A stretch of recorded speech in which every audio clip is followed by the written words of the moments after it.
Hello नमस्कार दोस्तों, आप सभी कैसे हो। आई होप आप सभी लोग बहुत अच्छे होंगे। तो दोस्तों, आज की वीडियो में आप सभी लोगों का स्वागत है।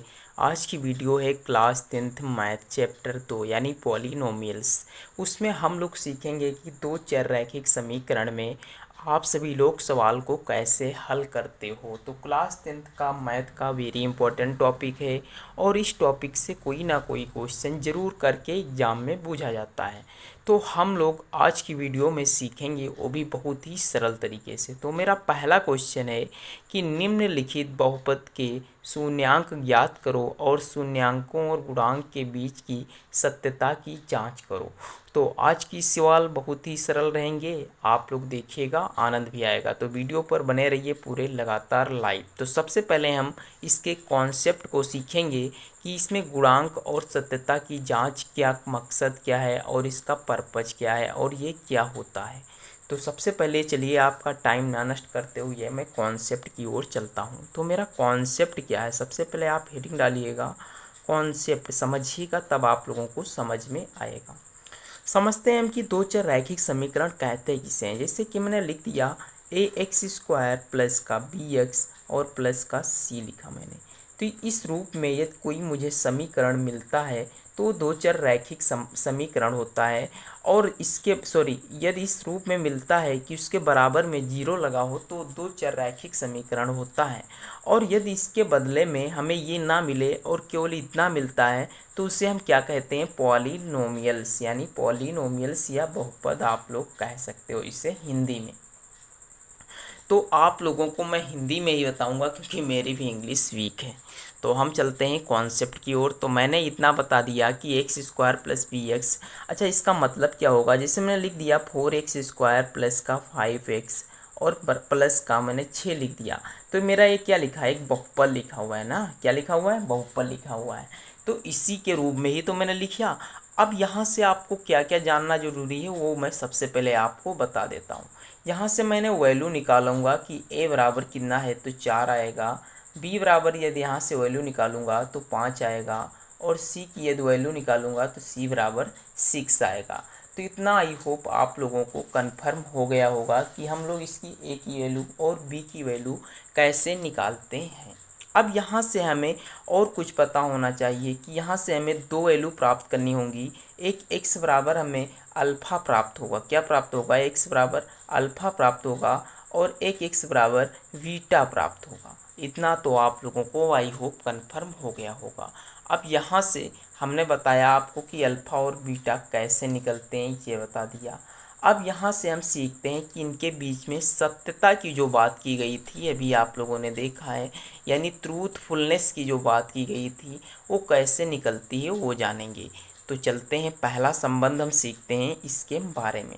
तो हम लिखेंगे पहला संबंध यानी फर्स्ट रिलेशन। ठीक,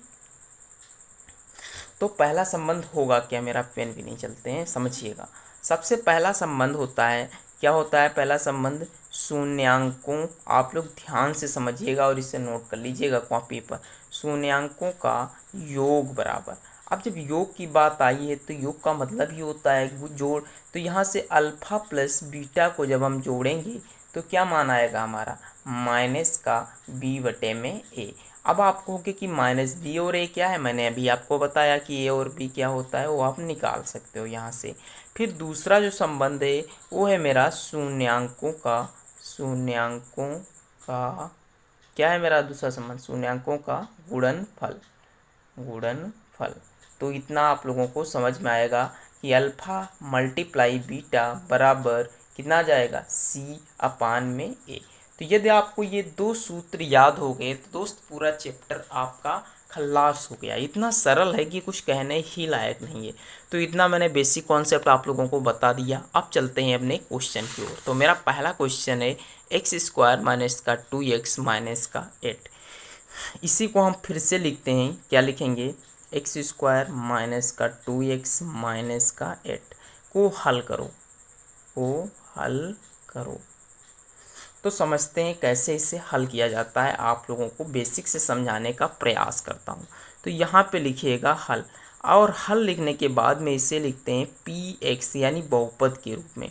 तो बहुपद के रूप में लिखने के लिए एक्स स्क्वायर माइनस का 2x माइनस का 8। इतना तो आप लोगों को आई होप कन्फर्म हो गया होगा कि ये सब कैसे होता है। अब आप लोगों ने गुणनखंड तो सीखा ही होगा कि गुणनखंड कैसे करते हैं। गुणनखंड करने का नियम ये कहता है कि हम यहाँ पे सबसे पहले लिखा हो, जब यहाँ पे कोई संख्या लिखी होती है तो उसकी 8 से मल्टीप्लाई की जाती है। बट यहाँ कुछ लिखा नहीं है तो यहाँ 1 मान लेंगे। तो 8 की गुणा जब 1 से होगी तो कितना हो जाएगा, 8 हो जाएगा। तो 8 के ऐसे फैक्टर करो कि गुणा करने पर 8 आए और जोड़ने घटाने पे 2 आना चाहिए। तो हमें पता है कि हम जो 8 की गुणा 4 से करते हैं तो 4 दूनी 8 हो जाता है, 4 से 2 जाएंगे तो कितना बचेगा, 2 बचेगा।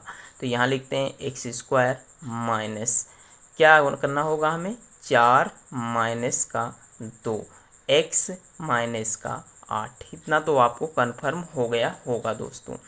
फिर देखते हैं तो एक्स स्क्वायर माइनस, अब देखिए 4 की गुणा हमें करनी होगी x से, तो ये हो जाएगा 4x। अब ब्रैकेट खुला तो माइनस और माइनस प्लस हो गया तो 2x माइनस का 8। इतना तो आपको कन्फर्म हो गया होगा। यहाँ तक यदि कोई दिक्कत हो तो आप लोग पूछ सकते हो। तो यहाँ से देखते हैं तो हमें x कॉमन मिलता है। क्या कॉमन मिलता है, x। तो यहाँ क्या बचेगा, x माइनस का 4। अब यहाँ से देखते हैं तो 2 एकम 2, 2 चौके 8। तो यहाँ से क्या प्लस का 2 कॉमन आ गया तो x माइनस का 4 बच गया। तो यहाँ से हम देखेंगे तो x माइनस 4 और x माइनस 4 एक जैसा है तो एक तरफ उतार लेंगे और x प्लस 2 को एक तरफ उतार लेंगे। तो इतना आपको आई होप ऑलरेडी क्लियर हो गया होगा। ये मेरी px की वैल्यू चल रही है, ये सदैव ध्यान रखना। अब यहाँ तक हमें पता होने के बाद में अब हम निकालेंगे शून्यांकों। तो यहाँ से देखते हैं हमें अब क्या निकालना होगा शून्यांकों के लिए। तो देखिएगा शून्यांकों के लिए हम क्या निकालते हैं, देखिएगा समझिएगा कि शून्यांक बराबर यानी पी एक्स बराबर ये हमारा 0 लिखा जाता है। तो यहाँ से हमारा पी एक्स बराबर 0 का मतलब है कि एक्स माइनस 4 और एक्स प्लस 2 इनके बराबर में 0 लिखना होगा, यानी बारी बारी से। तो एक्स बराबर कितना आ जाएगा, -4, यानी एक्स माइनस 4 बराबर 0 रहेगा तो एक्स बराबर कितना आएगा, 4 आएगा। और x प्लस 2 बराबर 0 रहेगा तो x बराबर कितना आ जाएगा, -2 आ जाएगा। तो यहाँ से हमें जो अल्फ़ा की वैल्यू मिली है वो कितनी मिली हुई है, 4 मिली। और यहाँ से बीटा की जो वैल्यू मिली वो -2 मिली। अब यहाँ से हम देखते हैं शून्यांकों की सत्यता की क्या कर रहे हैं, जांच। आप यहाँ पे हेडिंग डाल के लिख लीजिएगा, सत्यता की जांच। दोस्तों सवाल तो थोड़ा बड़ा है बट बहुत ही समझदार है और लॉजिक सवाल है। तो देखिएगा शून्यांकों की सत्यता की जांच के लिए हम सबसे पहले निकालते हैं अल्फ़ा प्लस बीटा, यानी अल्फ़ा प्लस बीटा बराबर क्या होता है, -b/a। तो यहाँ पे हम सबसे पहले क्या कर लेते हैं, समीकरण को लिख के एक्स स्क्वायर माइनस का 2x माइनस का 8। a की वैल्यू निकालेंगे तो 1 आएगा, b की वैल्यू निकालेंगे तो -2 आएगा और c की वैल्यू -8 आएगा। तो इतना दोस्तों कन्फर्म हो गया होगा। अब अल्फ़ा प्लस बीटा बराबर सूत्र होता है -b/a। तो यहाँ से जब हम इसको और आगे सॉल्व करेंगे तो कितना आएगा, -b की वैल्यू हमारी कितनी है, -2। तो देखिए पहले से एक माइनस और बाद में एक माइनस बटे a की वैल्यू 1, तो माइनस माइनस प्लस हो जाएगा और नीचे 1 लिखो या ना लिखो तो अल्फ़ा प्लस बीटा की जो वैल्यू प्राप्त हुई वो कितनी प्राप्त हुई, 2 प्राप्त हुई। तो इतना आई होप कन्फर्म हुआ होगा। अब देखते हैं गुणांक। गुणांक क्या होता है, अल्फ़ा मल्टीप्लाई बीटा बराबर c/a होता है। तो c की वैल्यू -8 है और a की वैल्यू 1 है, तो यहाँ से -8 आ गया। तो दोस्तों आई होप मैं अगर जो आई अंडरस्टैंड मैं समझ सकता हूँ कि आप लोगों को पहला क्वेश्चन समझ में आया होगा, वो भी बहुत ही सरल तरीके से।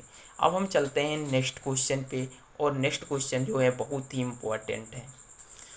तो ये दोस्तों मेरा क्वेश्चन नंबर 2 है, इसे हल करना है। तो देखिए मेरा सवाल है 6x स्क्वायर माइनस का 7x माइनस का 3। इसे क्या करना है, हल करके और इसकी सत्यता की हमें जांच करनी है, यानी ट्रूथफुलनेस की हमें सॉल्व करना है। तो समझिएगा क्या करना होगा। सबसे पहले मैंने बताया कि 6 की मल्टीप्लाई 3 से करेंगे तो 6 × 18 हो जाता है। 18 को इस मन में ही रखते हैं हम, और मन में रखने के बाद में हम सोचते हैं कि 18 के ऐसे कौन से फैक्टर किए जाएं कि उसका गुणा करने पर 18 आए और जोड़ने या घटाने पे 7 आना चाहिए। तो यदि हम 9 दूनी 18 करते हैं, यानी 9 की गुणा 2 से करते हैं तो 18 आता है, और 9 से 2 को यदि घटा देंगे तो 7 आ जाएगा, मतलब अपना काम बन जाएगा। तो हम क्या करेंगे, यहाँ से 6x² माइनस यहाँ रहेगा 9 माइनस का 2 और x माइनस का 3। दोस्तों समझ में आ रहा हो तो प्लीज़ वीडियो को शेयर कर दीजिएगा। 6x² माइनस का, अब 9 की गुणा x से होगी तो 9x आ जाएगा, कुछ खुलेगा तो प्लस 2x माइनस का 3। यहाँ से सॉल्व करेंगे तो यहाँ से देखते हैं क्या कॉमन मिलता है। हालांकि यहाँ पे काटना नहीं चाहिए बट हम कॉमन लेते हैं। तो 3 दूनी 6, 3 त्रिका 9, यानी हमें 3x यहाँ से कॉमन मिल गया। तो क्या बचेगा 2x और माइनस का 3x, इतना तो ही मुझे मिला। फिर क्या बचेगा प्लस का, अब प्लस का 1 यहाँ रहेगा, 2x और माइनस का 3 यहाँ। इतना तो दोस्तों आई होप आप लोगों को कॉमन समझ में आ ही रहा होगा। अब हमें क्या करना होगा, ध्यान से समझते हैं। तो 3x को ज्यों का त्यों लिख लेते हैं और प्लस 1 लिख लेते हैं, ये एक कोष्टक में हो जाएगा और ये एक कॉमन मिलता है। तो 2x माइनस का 3 एक कोष्टक में हो जाएगा। अब यहाँ से हम px अगर जो 0 मान लेते हैं तो क्या मान लेते हैं 0, तो क्या हो जाएगा 3x प्लस का 1 इज इक्वल टू 0। तो यहाँ से जो 3x बराबर आएगा वो माइनस का 1।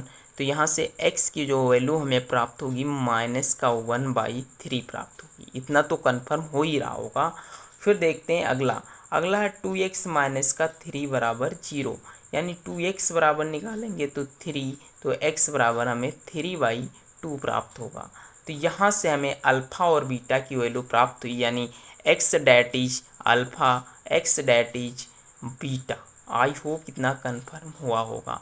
अब हम देखते हैं अल्फ़ा प्लस बीटा बराबर सूत्र होता है माइनस का b/a।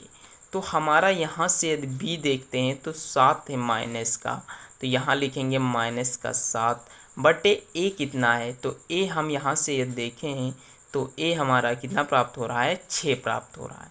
तो पहला आंसर ये रहा। दूसरा आंसर क्या आएगा, alpha plus beta equal two क्या होता है c/a। तो c की वैल्यू माइनस का 3, a की वैल्यू 6, बस यही हमारा 3 एकम 3 तो 6, यानी माइनस का 1/2 आएगा। तो दोस्तों आज की वीडियो बस इतनी ही रहेगी, क्योंकि थोड़ा लॉन्ग वीडियो हो चुकी है और टाइम भी ज़्यादा हो चुका है। तो मिलते हैं अगली वीडियो में, तब तक ले जय हिंद, जय भारत।